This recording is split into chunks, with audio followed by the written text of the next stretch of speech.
Y'all know what's going on. It's time for another episode of Doing Time with Joe. I'm your host, Joe Bacon. Welcome to the show, y'all. Life in the Witness Protection Program is a quiet and lonely kind of hell. Adrian had a small apartment, a job at a lumber yard, a new name that felt like a costume. He was free, but he was a prisoner of his own in constant vigilance. He went to the same coffee shop every morning, sat in the same booth, and watched.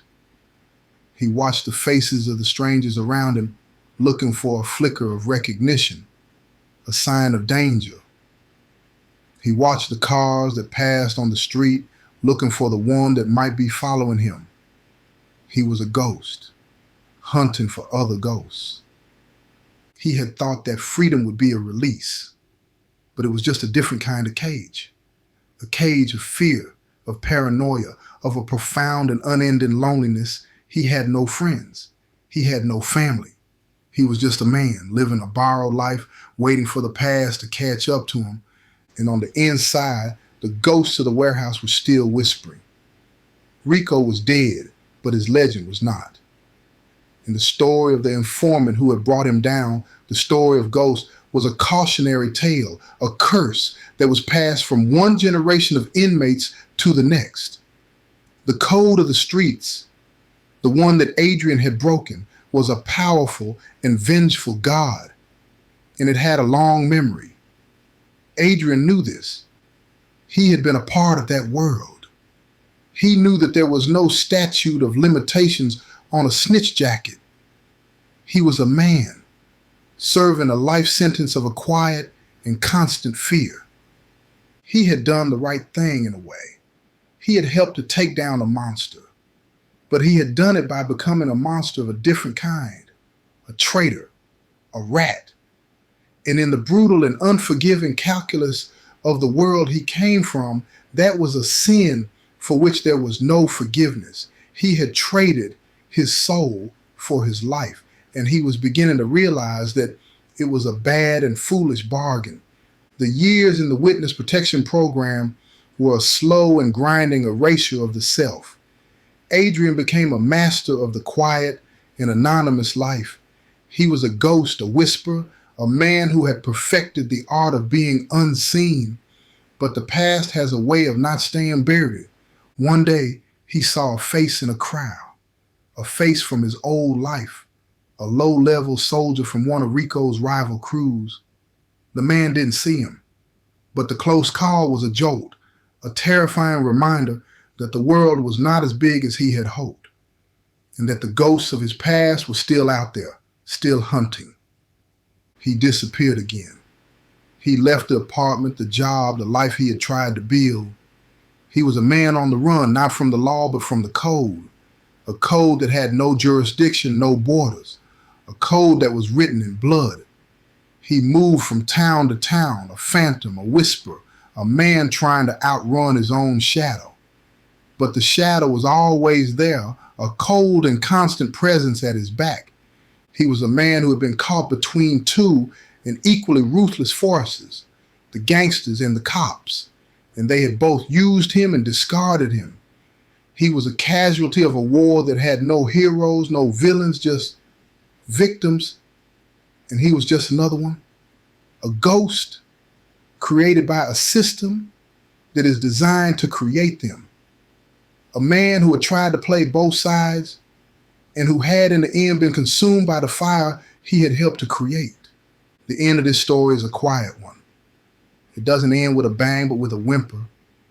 Adrian died an old man alone in a cheap motel room, his heart just giving out. He was a man who had spent his life running, and he had finally and quietly run out of road. They found him a week later.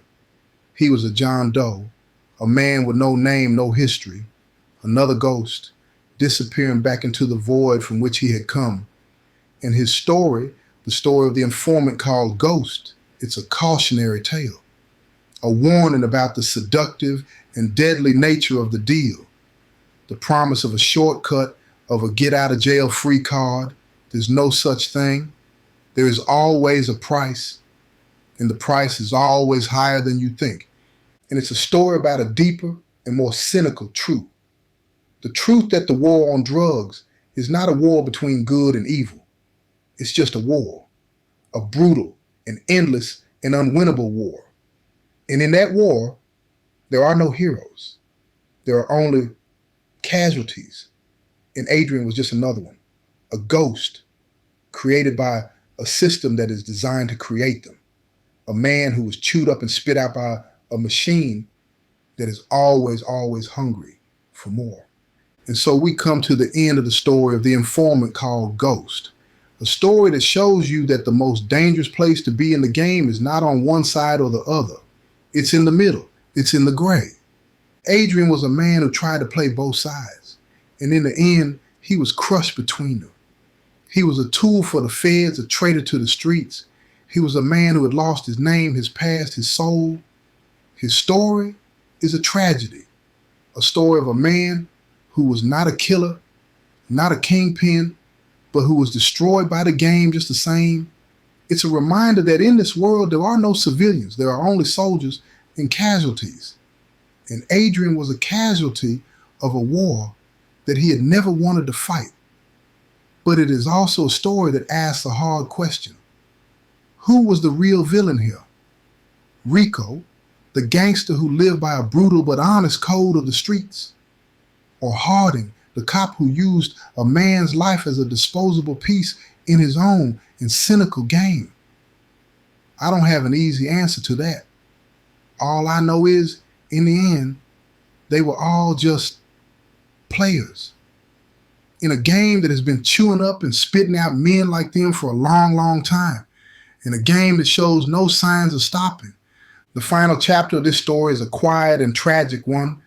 It is the story of a man who was erased by the streets, erased by the law, and in the end, erased by time itself. Adrian had been a master of the shadows, but the shadows in the end had consumed him. He had made a deal to save his own life, but the life he had saved was not a life at all. It was a half-life, a ghost life, a life of a constant and quiet and unending terror. And it's a reminder that the choices we make, they have consequences that we can't even imagine.